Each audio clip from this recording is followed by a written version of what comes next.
Continuing in The Sentiment of Rationality in The Will to Believe and Other Essays by William James, we come now to a brief look at the philosopher Hegel. Now, we've been talking about how the sentiment of rationality, this feeling that all's right with our understanding of reality, can be reached by theoretical simplicity. James is very respectful to this approach, but he's mostly critiquing it, because you also have to consider the facts of experience, which do not present the world as all being different, not really different, but seemingly different manifestations of the same ultimate, same thing, whatever that thing is, depending on the theory. Hegel goes that other direction, towards theoretical simplicity. Absolute existence is absolute mystery, for its relations with the nothing remain unmediated to our understanding. So the last thing James has said is that if you say that everything ultimately is just one thing, there's only one thing, the human mind, in thinking about that one thing, instinctively wants to contrast that one reality with something else. We have a hard time thinking of absolute oneness without thinking of something outside of the oneness, even if it's just nothingness. We have a hard time thinking of the one on its own terms. We have to look at something distinct from it. That's how human thought seems to work. Absolute existence is absolute mystery, for its relations with the nothing remain unmediated to our understanding. We end up, if we think of all reality as just one thing, we end up confused and puzzled, because we don't know how to think of one thing without contrasting it with something else, distinguishing it from some other thing. But if all reality is one thing, then the only thing to contrast it with is nothing, and the relations of absolute existence with nothing remain unmediated to our understanding. We get confused. Hegel to the rescue, or at least the rescue attempt. One philosopher only has pretended to throw a logical bridge over this chasm, Hegel, by trying to show that non-entity and concrete being are linked together by a series of identities of a synthetic kind, binds everything conceivable into a unity, with no outlying notion to disturb the free rotary circulation of the mind within its bounds. Hegel tries to show that non-entity and concrete being are linked together by a series of identities of a synthetic kind. As in such unchecked movement gives the feeling of rationality, he must be held if he has succeeded to have eternally and absolutely quenched all rational demands. If Hegel succeeds, his attempt to produce, the sentiment of rationality, bearing in mind that it's not only a feeling of satisfaction with our ideas of the world, as if there's nothing else to explain, but it's also a feeling of free and unobstructed thought. So if Hegel has succeeded in producing free and unobstructed thought, everything, by saying that reality itself and nothingness are linked together by a series of identities of a synthetic kind, if he's bound reality and nothingness themselves into a single unity, if Hegelianism can succeed in this and has produced this unchecked movement of thought, then, he must have eternally and absolutely quenched all rational demands. It must be the most spectacular success in the history of human thought. But, of course, most of us don't think that works.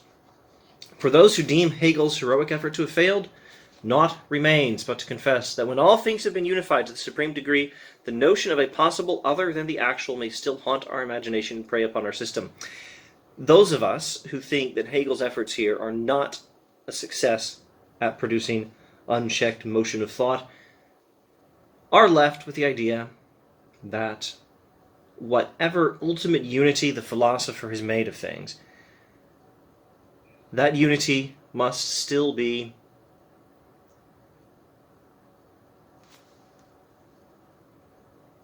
thought of in terms of something else. It's hard to think of all reality, even if you try to take reality and nothingness and integrate them into a single system. It's hard to take all stuff, all ideas, as united into a single system and think of that unity without thinking of some possible other thing. The human consciousness has trouble thinking of unity without thinking of difference. We have trouble thinking of all being arranged under a single principle without thinking of something outside the principle. We have a really hard time, we humans, thinking of a single unified principle that explains all without thinking of something that is distinct from that principle, in relation to which we can understand that principle. We think in terms of difference. It's hard to think purely in terms of unity. That's how human thought works. Let's look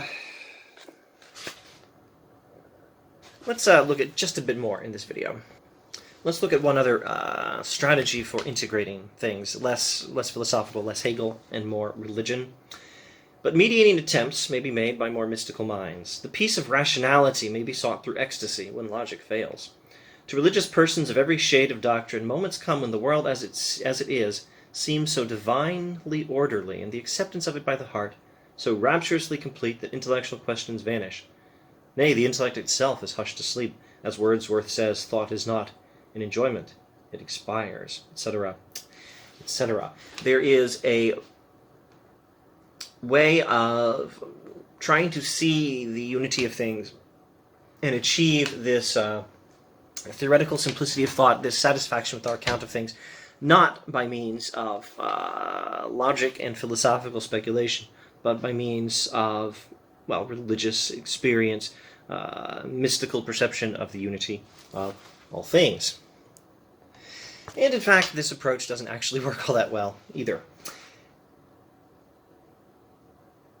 As used by mystics hitherto, it has lacked universality, being available for a few persons and at a few times, and even in these being apt to be followed by fits of reaction and dryness.